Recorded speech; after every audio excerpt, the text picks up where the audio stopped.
नमस्कार दोस्तों, मैं साधना सिंह अपने चैनल भक्ति सागर में आपका स्वागत करती हूँ। दोस्तों, अगर आप मेरे चैनल पर नए हैं या पहली बार हैं तो मेरे चैनल को सब्सक्राइब करना ना भूलें।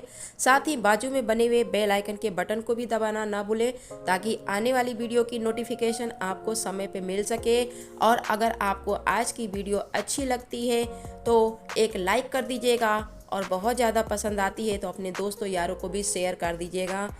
और साथ ही कमेंट सेक्शन में जाके मुझे ये बताना ना भूलें कि जो है आप लोग को आज की वीडियो कैसी लगी, ताकि मुझे ये पता पड़ सके कि आप लोग को मेरी बनी वीडियो कैसी लग रही है। तो भोले बाबा के नाम का जयकारा लगाते हुए मैं अपनी वीडियो को आगे ले चलती हूँ। दोस्तों, आज की वीडियो में मैं बात करूँगी गंगा दशहरा पर्व के बारे में, जो कि 9 तारीख को गुरुवार के दिन पड़ रही है। अगर इस दिन जो है हम गंगा जी में जाकर हम डुबकी लगा लेते हैं, या अगर गंगा जी भी नहीं जा सकते तो नहाने के पानी में ही गंगा का पानी मिलाकर अगर नहा लें तो हमें परम मोक्ष नहा लें और विधिवत उनकी पूजा करके इस कथा कहानी को सुन लेते हैं तो भी हमें मोक्ष की प्राप्ति होती है। तो दोस्तों, गंगा दशहरा की व्रत कथा इस प्रकार से है। एक बार महाराज सगर ने व्यापक यज्ञ किया और उस यज्ञ की रक्षा का भार उनके पौत्र अंशुमन ने संभाला।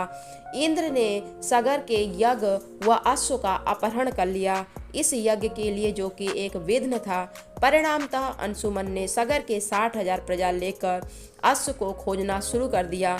सारा भूमंडल खोज लिया परंतु अश्व नहीं मिला। फिर अश्व को पाताल लोक में खोजने के लिए पृथ्वी को खोदा गया। खुदाई पर उन्होंने देखा कि साक्षात भगवान महर्षि कपिल के रूप में तपस्या कर रहे हैं।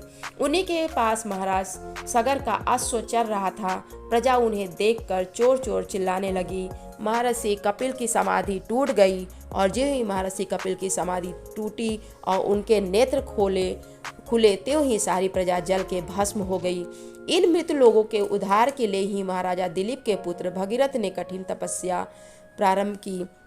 तब भगीरथ के तप से प्रसन्न होकर ब्रह्मा जी ने उन्हें वर मांगने के लिए कहा, तो भगीरथ ने गंगा जी की मांग की। इस पर ब्रह्मा जी ने कहा, राजन, तुम गंगा का पृथ्वी पे अवतरण तो चाहते हो, परंतु क्या तुमने पृथ्वी से पूछा है कि वह गंगा के वेग को संभाल पाएंगी?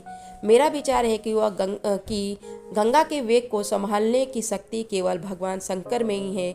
इसलिए यह उचित होगा कि गंगा का भार में एवं वेग संभालने के लिए तुम भगवान शिव से अनुग्रह करो।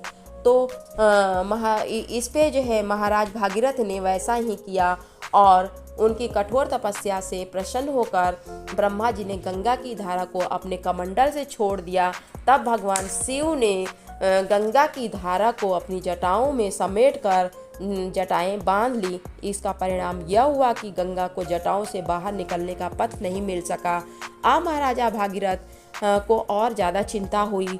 उन्होंने एक बार फिर भगवान शंकर की आराधना में घोर तप किया और कहीं भगवान शिव ने जाकर गंगा की धारा को मुक्त करने का वरदान दिया। इस शिव जी की जटाओं से जो है छूटकर गंगा जी हिमालय की घाटियों में कल कल निनाद करके मैदान की ओर मुड़ी।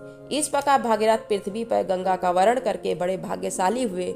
उन्होंने जनमानस को अपने पुण्य से उपकृत कर दिया और युगों युगों तक बहने वाली गंगा की धारा महाराज भागीरथ की कष्टमयी साधना की गाथा कहती है।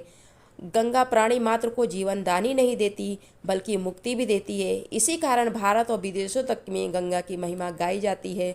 तो दोस्तों, ये थी गंगा माता के पृथ्वी पे अवतरण की कथा। अभी तक के लिए मेरी वीडियो में इतना ही और अब मैं अपने वीडियो को देती हूँ विराम। धन्यवाद।